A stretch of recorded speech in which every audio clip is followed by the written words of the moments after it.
ajaran kebenaran yang benar. Berarti ada ajaran kebenaran yang tidak benar. Karena firman Tuhan berkata, berwaspadalah, berhati-hatilah dengan nabi-nabi palsu, guru-guru palsu. Ajaran-ajaran yang salah kita harus berwaspada. Nah baik, kita akan buka firman Tuhan dalam 2 Tesalonika pasal 2 ayat 13 sampai ayat 17. 2 Tesalonika pasal 2 ayat 13 sampai 17. Kita akan belajar bersama-sama mengenai firman Tuhan ini. Firman Tuhan berkata demikian, akan tetapi kami harus selalu mengucap syukur kepada Allah karena kamu, saudara-saudara yang dikasihi Tuhan. Sebab Allah dari mulanya telah memilih kamu untuk diselamatkan. Itu digarisbawahi. Dalam roh yang menguduskan kamu dan dalam kebenaran yang kamu percayai. Ayat 14. Untuk itulah ia telah memanggil kamu oleh Injil yang kami beritakan, sehingga kamu boleh memperoleh kemuliaan Yesus Kristus, Tuhan kita. Sebab itu berdirilah teguh dan berpeganglah pada ajaran-ajaran yang kamu terima dari kami, baik secara lisan maupun secara tertulis. Dan ia, Tuhan kita, Yesus Kristus, dan Allah Bapa kita, yang dalam kasih karunia-Nya telah mengasihi kita, dan yang telah menganugerahkan penghiburan abadi, penghiburan kekal, dan pengharapan baik kepada kita, kiranya menghibur dan menguatkan hatimu dalam pekerjaan dan perkataan yang baik. Saudara yang saya kasih dalam Tuhan, ada begitu banyak ajaran-ajaran yang bermunculan di akhir-akhir ini, saudara. Pengajaran-pengajaran yang begitu banyak. Pengajaran satu mempersalahkan pengajaran yang lain. Pengajaran yang lain mempersalahkan pengajaran yang satunya lagi. Dan kita tidak bisa berkata bahwa dunia ini aman-aman saja di dalam hal kehidupan rohani, saudara. Ada begitu banyak orang yang memunculkan pengajaran-pengajaran, pandangan-pandangan mereka tentang kebenaran. Tetapi pengajaran yang benar, yang bagaimana yang dimaksud oleh Tuhan, yang kita harus pegang teguh, pertahankan, kita pelihara di dalam kehidupan. Pengajaran yang bagaimana yang kita harus betul-betul pelihara. Yesus berkata, akulah jalan kebenaran dan kehidupan, menuju kepada keselamatan. Pengajaran tentang keselamatan, pengajaran tentang jalan hidup, ada di dalam Yesus Kristus. Kalau saudara belajar dari Matius pasal 5, 6, dan 7, kita akan mengerti tentang pengajaran Kristus, bahwa dia mengajarkan tentang kekekalan. Hidup yang kekal. Hidup yang tidak pernah berhenti, tapi kekal selama-lamanya. Di dunia ini kita hanya musafir, kita ini hanya sementara, fana, saudara. Hari ini kita kelihatan gagah, cantik, kelihatan masih kuat, sehat. Tapi akan ada waktu di mana kita tidak bisa lagi berbuat apa-apa, tidak berdaya lagi. Nah, kembali ke pembacaan, di sini kita lihat ada satu penekanan Rasul Tuhan di sana. Rasul Paulus berkata kepada jemaat di Tesalonika, dia berkata, aku mengucap syukur kepada Allah karena kamu. Alasan mengapa Rasul Tuhan, Rasul Paulus mengucap syukur? Karena pertama, saudara, di situ kita lihat di dalam pembacaan ini dikatakan di situ dia mengucap syukur karena jemaat di Tesalonika ini sadar atas pilihan Tuhan, menyadari pilihan Tuhan di dalam kehidupan mereka, menyadari kehidupan mereka itu bahwa Tuhan telah memilih mereka menjadi anak-anak Tuhan. Kita harus bangga ini, saudara. Saudara menjadi orang Kristen, menjadi percaya kepada Yesus, mengikut Yesus, bukan karena engkau mau mengikuti Yesus, tetapi itu diberikan anugerah kemurahan untuk mengenal Sang Juru Selamat. Karena begitu banyak orang menentang tentang Juru Selamat. Ada begitu banyak orang yang tidak percaya kepada Yesus. Banyak orang beranggapan Yesus itu tidak real, tidak benar-benar ada. Tuhan itu tidak pernah benar-benar hadir dalam dunia ini. Hanya orang yang diberi anugerah yang memahami tentang siapa Yesus sebenarnya. Bahkan banyak orang Kristen juga tidak tahu tentang Yesus yang benar. Amin. Makanya dia malas-malas gereja, asal-asalan gereja. Nanti Natal baru muncul, Paskah baru kelihatan. Habis Paskah dan Natal menghilang. Nah ini saudara, banyak juga Kristen KTP. Banyak Kristen yang tidak mengalami mujizat dalam hidup. Banyak orang Kristen yang tidak mengalami pertumbuhan di dalam hidup. Kenapa? Karena tidak mengenal Tuhannya. Kalau orang yang mengenal Yesus Tuhannya, dia pasti tahu apa tujuan Tuhan di dalam kehidupan. Amin. Apa yang Tuhan mau di dalam hidup. Kemauan Tuhan bagi saudara yang percaya kepadanya adalah hidup di dalam keberkatan. Tujuan Tuhan memilih saudara supaya saudara dia berkati dan dia pelihara. Saya mau beritahu kepada saudara, ada begitu banyak orang Kristen yang hidup dalam kemalangan, penderitaan, karena hidupnya selalu mempersalahkan Tuhan. Banyak orang percaya dalam Kristus, dalam Yesus, mengikut Yesus, mempersalahkan Tuhan di dalam segala keadaannya. Padahal dia lupa bahwa kalau dia hidup diberkati Tuhan, itu semua karena anugerah. Harusnya dia bersyukur. Semakin dia bersyukur, semakin diberkati. Harusnya. Tetapi dia mempersalahkan Tuhan. Tidak mau mengerti tentang kasih kebaikan Tuhan. Menganggap kebaikan Tuhan itu sesuatu yang tidak nyata dalam hidup.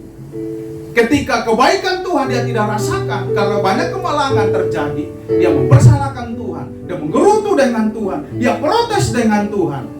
Saya mau tanya kepada saudara, kalau anak-anak suka protes di rumah, apakah saudara senang? Ya. Mamanya, bapaknya sudah beli ikan, goreng ikan, bikin tumis lombo yang enak-enak dibuatkan, tapi dia berkata, ini makanan menjijikan. Saya tidak suka lihat makanan ini.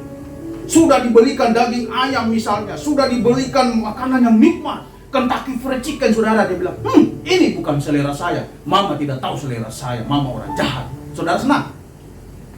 Ketika engkau mengikut Tuhan Yesus dan engkau protes kepada Tuhan yang memberi nyawa dalam hidup, menciptakan engkau menurut rupa dan gambarnya, dan engkau berkata, Tuhan tidak baik dalam hidup saya sudah ikut Tuhan tapi saya miskin, maka saya mau sampaikan kepada saudara, Tuhan akan bersedih dan tidak akan memberkati saudara dan saya. Dia akan menahan berkat itu. Karena kenapa? Hidupmu tidak penuh dengan syukur. Hidupmu tidak penuh dengan sukacita dengan Tuhan. Oleh sebab itu saudara, sadar atas pilihan Tuhan. Saudara dan saya telah dipilih oleh Tuhan. Bukan dipilih Bapak Gembala, bukan karena disuruh Bapak Gembala ke gereja. Saudara berkata saya dipilih Tuhan, bukan. Tapi sejak dalam kandungan Tuhan sudah menetapkan mana orang yang boleh diselamatkan, mana orang yang tidak diselamatkan. Banyak juga orang yang lahir di dunia ini akan mendapat penghukuman, saudara. Nah, yang kedua, untuk memperoleh kemuliaan. Kemuliaan, kita lihat lagi dalam pembacaan ini. Sebab Allah dari mulanya telah memilih kamu untuk diselamatkan dalam roh yang menguduskan kamu dan dalam kebenaran yang kamu percayai. Tuhan sejak mulanya sudah memilih kita. Tuhan sejak mulanya sudah memilih kita menjadi orang-orang yang percaya akan namanya. Dan orang-orang yang percaya ini dikuduskan di dalam kebenaran. Apa itu kebenaran? Kebenaran itu firman Tuhan. Yohanes 17 ayat 17 berkata, kuduskanlah mereka dalam kebenaran. Firman Tuhan, Alkitab saudara yang saudara percayai, yang saudara baca itu akan menguduskan roh dan jiwamu kalau engkau sungguh-sungguh menyerah kepada Tuhan. Injil Yohanes pasal 14 ayat 1, 2, dan 3, dan 6. Bunyinya demikian, dan kemana aku pergi, kamu tahu jalan ke situ. Kata Thomas kepadanya, Tuhan, kami tidak tahu kemana engkau pergi. Jadi bagaimana kami tahu jalan ke situ? Kata Yesus kepadanya, akulah jalan dan kebenaran dan kehidupan. Tidak ada seorang pun yang datang kepada Bapa kalau tidak melalui aku. Tidak ada seorang pun. Ini coba dipahami saudara, bahwa kalau ada seseorang yang mengklaim dirinya bahwa dialah satu-satunya jalan, dialah satu-satunya untuk mencapai keselamatan. Dan dia sendiri berkata, tidak ada seorang pun yang bisa sampai kepada Bapa, yaitu Allah, Allah Tuhan yang kekal, Yahweh Elohim yang kekal. Tidak ada seorang pun bisa datang ke situ kalau tidak melalui Allah. Berarti dia itu sebagai jaminan. Saudara, untuk masuk di hotel ini datang beribadah, jaminannya itu adalah Bapak Gembala yang menggembalakan gereja. Benar? Tidak mungkin kita mau datang di sini kalau tidak ada jaminan bahwa ada ibadah di situ yang digembalakan oleh Bapak Pendeta misalnya. Dan orang hotel berkata, apa yang kau bikin datang di sini? Kamu cari siapa? Mau bertemu siapa? Kamu bukan tamu hotel, kamu bukan menginap di hotel, kamu bukan siapa-siapanya hotel. Kamu cari apa dalam hotel? Pasti saudara dikasih keluar. Amin. Kita disuruh pergi karena tidak ada yang menjaga. Saudara misalnya mengajukan kredit di bank untuk mendapatkan uang, ada jaminan. Minimal surat sertifikat tanah atau rumah saudara. Kalau nggak ada jaminan untuk mendapatkan itu, bagaimana bisa cair saudara? Harus ada jaminan. Yesus berkata sendiri, akulah jalan, akulah kehidupan, akulah tempat untuk engkau lalui mencapai kekekalan. Dan tidak ada seorang pun bisa datang kepada Tuhan pencipta langit dan bumi kalau tidak melalui dia. Silakan saudara mencari yang lain. Dan semua kita manusia di bumi ini, dari semua apapun yang kita lakukan, di dalam keyakinan kita, kita mencari dan mencapai kekekalan itu. Tapi kita harus paham bahwa untuk mencapai surga ada pemilik surga. Kalau surga ada yang miliki, berarti ada jalannya, ada pintunya untuk masuk dalam kerajaan surga. Siapa yang punya dan siapa yang bisa menjamin kita masuk ke dalam? Bersyukurlah kita sebagai orang percaya karena kita yakin bahwa dengan iman kepastian di dalam hati kita, kita berkata, Tuhanlah jalan kebenaran dan dialah yang menjamin kehidupan saya untuk mencapai kekekalan itu. Itulah kebenaran yang benar. Itulah kebenaran yang datang kepada kita sesuai janji firman Tuhan dalam hidup kita, bahwa engkau harus hidup di dalam kebenaran yang benar-benar benar dalam kehidupan. Bukan kebenaran isapan jempol yang berkata hanya memberi kita bayangan-bayangan yang membuat kita terlena dengan cara berpikir. Surga itu bukan pikiran, saudara. Surga itu real adanya dan neraka real adanya. Surga itu harus dicapai dengan keyakinan iman, bukan dengan pikiran. Bukan hanya sekedar berfantasi, aku sudah masuk surga, aku merasa masuk surga, padahal masih di luar surga. Beberapa minggu yang lalu saya pernah menyampaikan firman Tuhan, yaitu dikenal Tuhan atau mengenal Tuhan.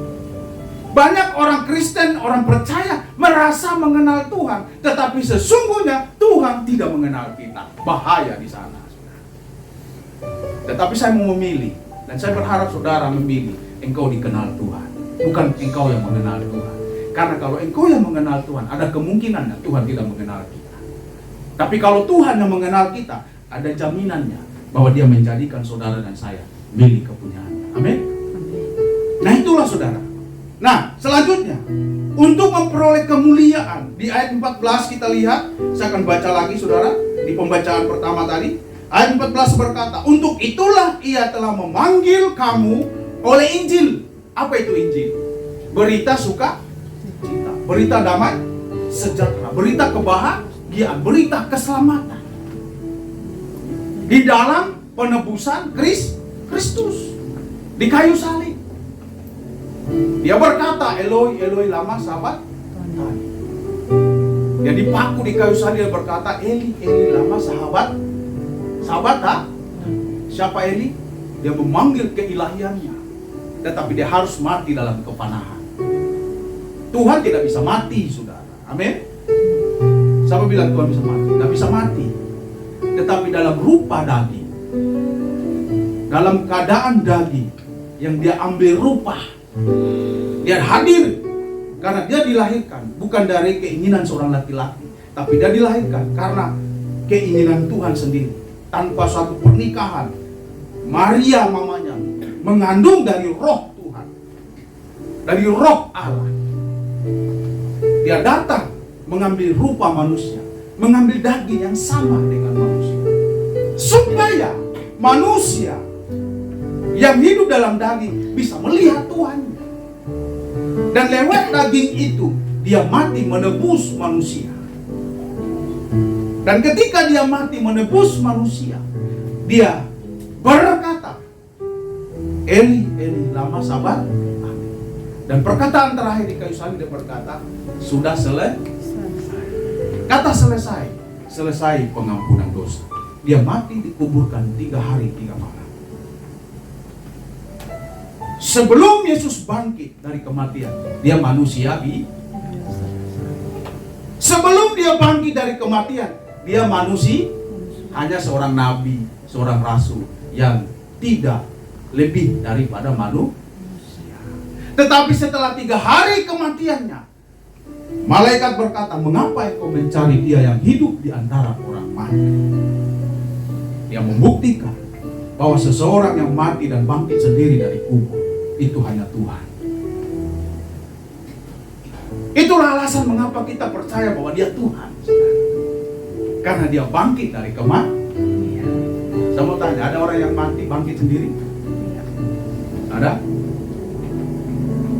Kalau ada orang mati bangkit sendiri, terus dia datang di rumah kita, dia bilang minta kopi, saudara lari.